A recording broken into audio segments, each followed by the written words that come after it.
और अभी स्थिति ये है, जब तक इनको राज्य कर्मियों के समान जो फिटमेंट मैट्रिक्स होता है उसमें नहीं डाला जाएगा। आज 8वें वेतनमान की सुगबुगाहट हो रही है लागू करने की, और 7वां वेतनमान भी इन शिक्षकों को नहीं मिल रहा है। मेरी जो मांग है उसमें मंत्री महोदय ये है, अगर उनको राज्य कर्मी वाले फिटमेंट मैट्रिक्स में दे ही दीजिएगा, जब प्रोन्नति आप दे रहे हैं दीजिएगा ही, एमएसपी के बारे में आप कह रहे हैं कीजिएगा ही। जो विभाग द्वारा उत्तर प्राप्त हुआ है उसमें महोदय समान कार्य समान वेतन की चर्चा कर दी गई है, जबकि मैं समान कार्य समान वेतन की मांग नहीं कर रहा। मैं तो कह रहा हूं जो कि जब सरकार ने राज्य कर्मी बनाया तो राज्य कर्मियों के समान सारी सुविधाएं दी, लेकिन वेतन बनावटी दे दिया, कृत्रिम वेतन दे दिया।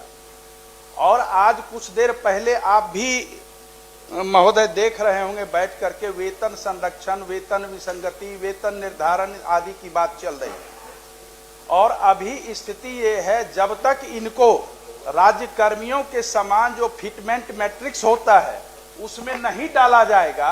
आज 8वें वेतनमान की सुगबुगाहट हो रही है लागू करने की, और 7वां वेतनमान भी इन शिक्षकों को नहीं मिल रहा है। समान कार्य समान वेतन अलग चीज है। मेरी जो मांग है उसमें मंत्री महोदय ये है, अगर उनको राज्य कर्मी वाले फिटमेंट मैट्रिक्स में दे ही दीजिएगा, जब प्रोन्नति आप दे रहे हैं दीजिएगा ही, एमएसपी के बारे में आप कह रहे हैं कीजिएगा ही, तो उनको अगर उस मैट्रिक्स में, उस वेतन संरचना में डाल दीजिएगा, कभी कोई वेतन विसंगति नहीं होगी और सदा के लिए ये विवाद जो है खत्म हो जाएगा। और ये विभाग अगर करेगी तो मुझे लगता है गुणवत्तापूर्ण शिक्षा कायम करने में बिहार देश के सबसे अव्वल राज्य में गिना जाएगा। अभी यही कमी है कि शिक्षक गुणवत्तापूर्ण शिक्षा नहीं दे पा रहे हैं।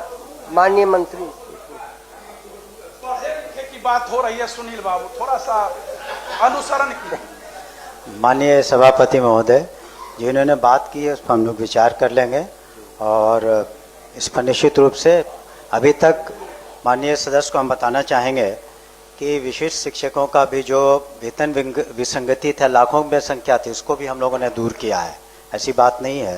तो इस तरह के इसको सहानुभूति पूर्वक देखते हुए कि इसमें फाइनेंस का क्या व्यू है, उसको हम लोग देख कर निर्णय लेंगे। ठीक। विसंगति के बारे में एक जानकारी देना चाहते हैं। प्रधान अध्यापक और शिक्षक का एक ही वेतन हो गया।